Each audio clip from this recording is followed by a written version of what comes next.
जिसके कान हों वो सुन ले, जिसकी आंखें हों वो देख ले।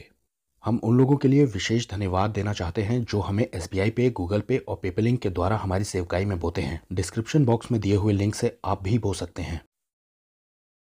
पहला थिस्सलुनीकियों 5वां अध्याय 4 और 5वीं आयत में लिखा है, पर हे भाइयों, तुम तो अंधकार में नहीं हो कि वो दिन तुम पर चोर की नाई आ जाए। और आगे लिखा है, क्योंकि तुम सब ज्योति की संतान और दिन की संतान हो, हम ना रात के हैं ना अंधकार के हैं। यहाँ ध्यान दीजिए कि हम चिल्ड्रन ऑफ लाइट या चिल्ड्रन ऑफ डे कहकर के बुलाए गए हैं, चिल्ड्रन ऑफ नाइट या डार्कनेस नहीं कहे गए। और ऐसी ही बात हमें इफिसियों 5:8 में भी मिलती है, क्योंकि तुम तो पहले अंधकार थे परंतु अब प्रभु में ज्योति हो, सो ज्योति की संतान के समान चलो। देखिए, जब हम प्रभु यीशु मसीह को नहीं जानते थे तब हम चाहे कितना ही सोचें कि हम बड़े उजाले में चल रहे हैं, हम बड़ी रोशनी में चल रहे हैं, लेकिन ये सच नहीं था, बल्कि हम अंधकार में थे, हम डार्कनेस में थे। लेकिन अब जब हमें ये समझ में आ गया है कि वो डार्कनेस थी यानी कि अंधकार था और अब हमें दिन में उजाले में बुला लिया गया है। जैसे कोई आदमी दिन में या उजाले में चलता हो, रात में चलने वाला ठोकर खाता है। अब जेनेसिस 1 में जब हम पढ़ते हैं तब हमें परमेश्वर की क्रिएशन में भी ये बात दिखाई देती है। और ये जो फ्रेज मैं आपको दिखाने जा रहा हूँ ये हर दिन में आपको मिलता है।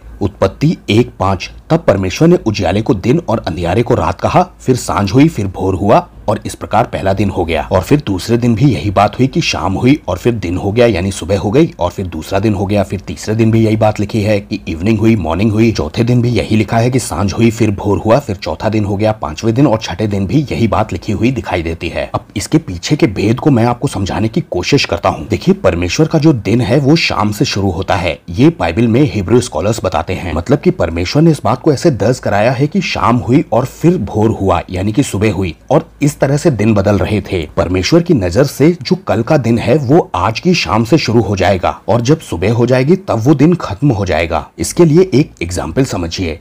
मान लीजिए कि आप अन्य जाति हैं तो आप अपने दिन की शुरुआत सुबह से करते हैं यानी कि मॉर्निंग टाइम से, और जब शाम होने लगती है यानी कि अंधेरा होने लगता है तब आप मान लेते हैं कि दिन खत्म होने लग गया है। ये है अन्य जातियों का तरीका। लेकिन प्रभु का तरीका देखिए क्या है। हर एक विश्वासी के जीवन में प्रभु में आने से पहले वो अंधकार से ही शुरुआत करता है अन्य जातियों की तरह, और वो उजाले में आकर के खत्म करता है अपने जीवन को। अब हम अंधकार की संतान नहीं है, यानी कि अब हम डे में चल रहे हैं, अब हम लाइट में चल रहे हैं। शुरुआत जरूर हमारी अंधकार से हुई थी, अंधेरे से हुई थी, लेकिन हमारा अंत होगा उजाले से, यानी कि सांझ हुई और फिर भोर हुआ। ये पैटर्न एक विश्वासी के जीवन का पैटर्न है।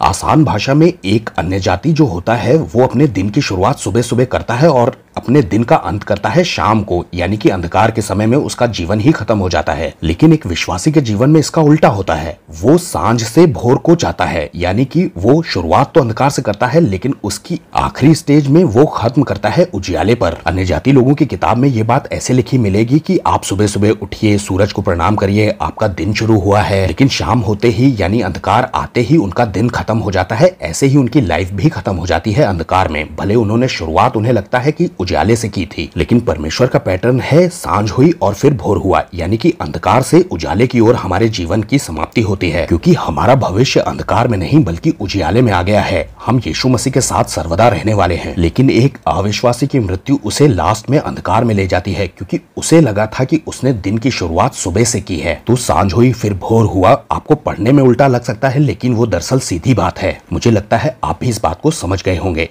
सबको जय मसीह की।